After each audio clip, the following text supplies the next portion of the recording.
बऱ्याच दिवसानं आटपाडीमध्ये आपली सभा होते आणि ती सभा अजिबात स्फोटक नसणार आहे।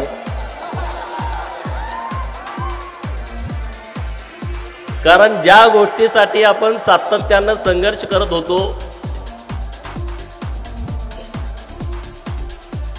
की गावगाड्यातल्या लोकांच्या मतावरती आपण एकदा विधानसभेमध्ये गेलं पाहिजे। विधानसभा कुठं आहे आपण तर बघितलीच नव्हती। आमचे सगळे पत्रकार मित्र इथं आहेत, त्यांना सगळ्यांना माहीत आहे। आम्ही पोस्टर छापायचो, असा आमचा फोटो पुढं छापायचो आणि मागं विधान भवनाचा फोटो छापायचो।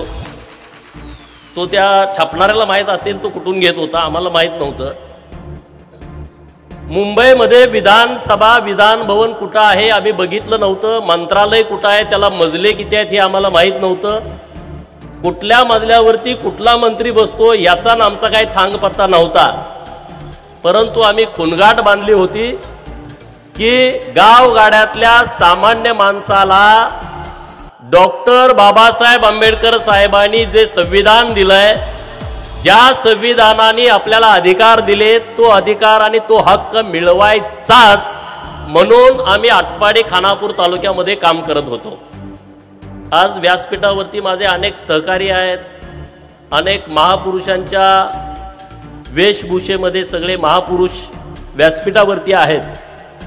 छत्रपती शिवाजी महाराजांच्या प्रतिमेला अभिवादन करून डॉक्टर बाबासाहेब आंबेडकर साहेबांच्या संविधानाला जे अभिप्रेत आहे, ज्या पद्धतीनं आपण काम केलं पाहिजे, त्या संविधानाला डॉक्टर बाबासाहेबांना अभिवादन करून सर्व महामानवांच्या प्रेरणेनं आपण महाराष्ट्रभरामध्ये अनेक वर्ष काम करतोय। खरं तर आजचा हा सत्काराचा सोहळा माझ्या सगळ्या सहकार्यांनी आयोजित केला। त्यांनी कधी प्लॅनिंग केलं, काय केलं मला माहीत नाही। मी हिवाळी अधिवेशनामध्ये नागपूरला होतो आणि मला सांगितलं की आटपाडीकरांनी जतमध्ये आमदार झाला म्हणून सत्काराचा कार्यक्रम ठेवलाय। रणजित आयवळे इथं बोलले, मी खूप वेळा धडका इथं घेतल्या की बाबा आपण आमदार झालं पाहिजे, पण त्यामध्ये आपण यशस्वी होऊ शकलो नाही। परंतु जेव्हा 6 डिसेंबर 2006 झरे गावामध्ये राष्ट्रीय समाज पक्षाची पहिली शाखा काढून मी माझा राजकारणाचा शुभारंभ केला। 2009 ची विधानसभा माझ्या जीवनातली मी पहिल्यांदा खानापूर विधानसभा मतदारसंघातून लढलो। हे श्रेय कुणाला जातं? हे श्रेय खानापूर आटपाडी तालुक्यातल्या त्या लोकांना जातं की समोर अमावस्याची काळी कुट्ट रात्र असताना जो अंधार असतो की समोरचं काहीच दिसत नाही, एकदम काळा कुट्ट, अशा काळ्या कुट्ट अंधाऱ्या रात्री एखादा काजवा चमकावा आणि उजेड पडावा, तशा पद्धतीनं इथल्या तालुक्यातल्या लोकांना जेव्हा प्रस्थापित लोक निवडणुका लढत होते, ज्याच्याकडे कारखाना आहे, ज्याच्याकडे सूतगिरणी आहे, ज्याच्याकडे बँकांच्या अनेक शाखा आहेत, ज्यांच्याकडे मोठी शिक्षण संस्था आहे, मोठा दूध संघ आहे, असाच माणूस विधानसभेची निवडणूक लढवू शकतो असं प्रत्येक माणसाच्या डोक्यात असताना माझ्यासारख्या कार्यकर्त्याला, ज्याला स्वतःला राहायचं घर नव्हतं, मी जेव्हा भाषण करायचो तेव्हा विरोधक म्हणायचे याला राहायला घर नाही, याच्याकडे फक्त कापड आहेत आणि सफारी गाडी आहे, याच्या पलीकडे दुसरं काही नाही। मी जेव्हा भाषण करायचो तेव्हा लोक टीका करायचे। पण तेव्हा 2009 गुळेवाडी सारखं गाव फक्त एक मतदान माझ्या विरोधामध्ये दिलं, एक मतदान। 2009 साली गुळेवाडी सारखं गाव ज्यांनी 0 मतदान विरोधकांना दिलं। 2009 साली सेंडगेवाडी सारखं गाव जिथं कधी मतदानच विरोधकांना पडलं नाही, त्यांना काय माहित होतं मी पुढे आमदार होणार की नाही होणार।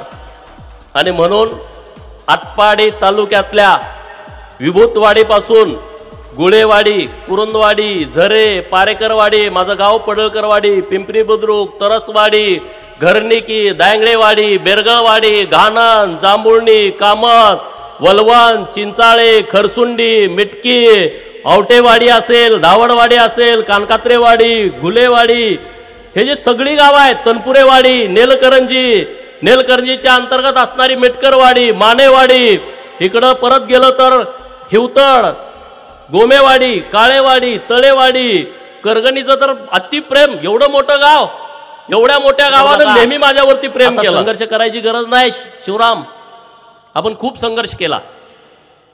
तुम्ही म्हणणार सारखा संघर्षच वाटायला येतोय का काय? चिंता करू नका. मंत्रीपद मिळालं नाही म्हणून बारीक तोंड करू नका, अजिबात करू नका. अजिबात करू नका बारीक तोंड. संघर्षाचे दिवस आता आपले संपलेत. आपलं सरकार आलंय, आपला नेता राज्याचा मुख्यमंत्री झालाय. त्या नेत्याच्या माध्यमातून या महाराष्ट्रातल्या गोरगरीब उपेक्षित लोकांची कामं आपल्याला आता करायची आहेत.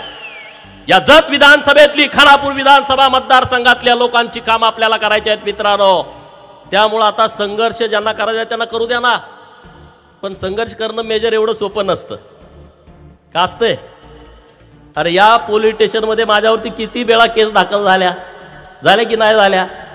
1 लाखाच्या फटाकड्या उडवल्याशिवाय मी पोलीस स्टेशनमध्ये हजरच झालो नाही. जेव्हा जेव्हा मला अटक केलं, माझे विरोधक येडे होऊन गेले. अरे आता करायचं काय? याला जेलमध्ये टाकला तर फटाकड्या उडवतोय, बाहेर आला तर फटाकड्या उडवतोय. आहे का नाही? बरोबर. अजून काय काय झालं ज्यावर केसेस असतील, जेलमध्ये जाताना फटाकड्या उडवलेल्या. सांगलीतनं आपण जेलमधनं सुटलो, येताना फटाकड्या उडवल्या. कोर्टानं केस दाखल केली विट्यामध्ये.